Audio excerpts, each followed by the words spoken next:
المستشهدين، أبناء الشهداء وإخوة الشهداء، إن هؤلاء اليوم يتأهبون للمعركة الكبرى،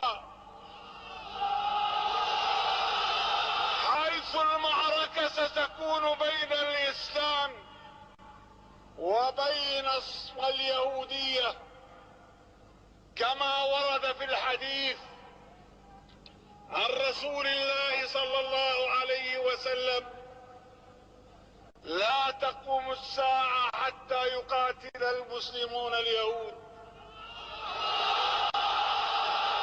ويقتلهم المسلمون، حتى يقول الحجر والشجر يا مسلم يا عبد الله خلفي يهودي فتعال فاقتله.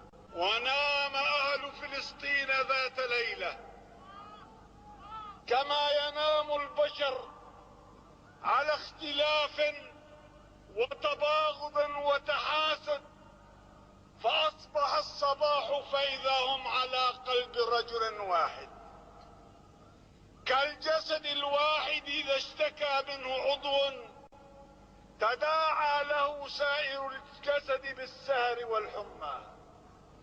زهدوا الحياة، زهدوا المال، زهدوا الولد، ونزع الله مهابة عدوهم من قلوبهم.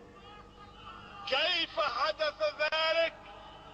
لا يستطيع أحد أن يفسر ذلك إلا آية في كتاب الله: لو أنفقت ما في الأرض جميعا ما ألفت بين قلوبهم ولكن الله ألف بينهم.